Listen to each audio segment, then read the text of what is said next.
Olá, alunos das turmas 1704, 1705, 1706 e 1707. Tudo bom com vocês? Quem fala aqui é o professor Diogo Neves, de Ciências, da Escola Municipal Menezes Cortes, da 7ª CRE. Eu baixei um vídeo no YouTube e vou comentar com vocês sobre a classificação dos seres vivos. Vamos lá? A área da ciência que estuda a classificação dos seres vivos se chama taxonomia.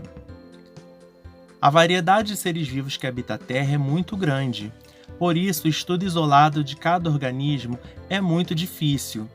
É por isso que os seres vivos são estudados em grupos, porque em cada grupo você tem compartilhamento de características. A classificação dos seres vivos, desenvolvida pelo ser humano, facilita esse estudo. Facilita porque é mais fácil você estudar grupos de seres vivos que são parecidos do que cada indivíduo, cada espécie separadamente. Lembre que a biodiversidade de seres vivos do nosso planeta é enorme. Imagina que te apresentam 4 figuras geométricas com diferentes cores. Vamos a um exemplo, para vocês entenderem o que é a classificação, de uma forma geral.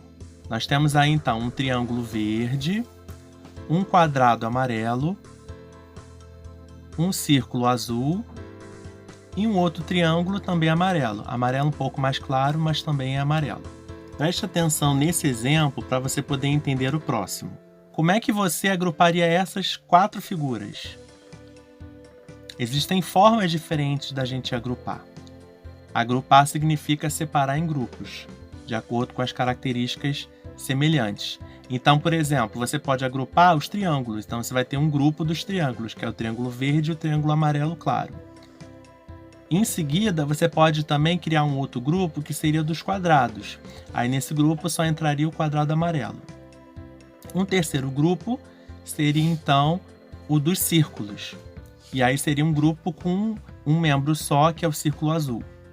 Então, de acordo com o critério chamado tipo de figura geométrica, essas 4 figuras foram divididas em 3 grupos, dos triângulos, dos quadrados e dos círculos. Ou seja, essas 4 figuras foram classificadas em 3 grupos, de acordo com esse critério.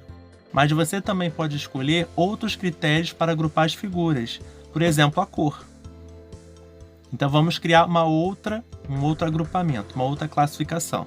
Então, nós temos 2 figuras amarelas, que são o quadrado e o triângulo. Temos uma figura verde, que é o outro triângulo. E temos uma figura azul, que é o círculo. Então, teríamos também 3 grupos. Mas esses 3 grupos seriam diferentes dos 3 grupos anteriores da outra classificação. A classificação dos seres vivos obedece a princípios semelhantes. As características dos organismos são usadas como critérios de classificação. Quando a gente fala característica, a gente pode estar falando de características morfológicas, ou seja, de como é o corpo, características fisiológicas, de como funciona o corpo, e pode ser até de comportamento. Vamos agora então ver mais um exemplo sobre classificação dos seres vivos. Temos aí 4 flores, e já conseguimos perceber que essas 4 flores são diferentes. Temos flores azuis, flores brancas e flores com pétalas diferentes. Dos critérios seguintes, indique aqueles que poderão ser usados para distinguir estas plantas com flor: a cor das pétalas, a posição da folha, o número de pétalas. Pensa aí 10 segundos para você dizer se é um só ou mais de um desses critérios que a gente pode utilizar nesse exemplo. Vamos lá, 2, 1, 0. Pronto! Então, podemos usar, para separar em grupos, a cor das pétalas e o número de pétalas. Porque se você reparar bem, as flores de cima têm 4 pétalas e as flores de baixo têm 5 pétalas. Estas plantas podem ser agrupadas tendo em conta a cor ou o número de pétalas, mas não seria possível distingui-las com base na posição da folha, pois é semelhante nas 4 espécies. Então, de acordo com o critério posição da folha, não é possível separar essas 4 flores em grupos diferentes. Mas que outro critério posso utilizar para classificar essas plantas?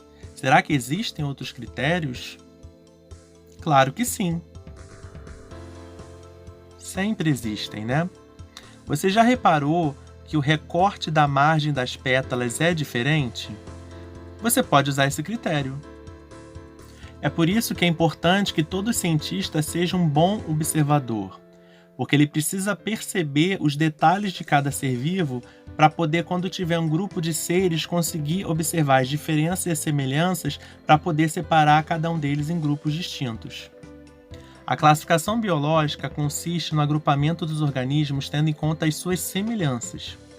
Esse vídeo então termina pedindo para você visualizar um outro vídeo, que seria a continuação desse. Deixo então meu abraço para vocês, espero que tenham entendido. Qualquer dúvida é só me escrever. Tchau, tchau!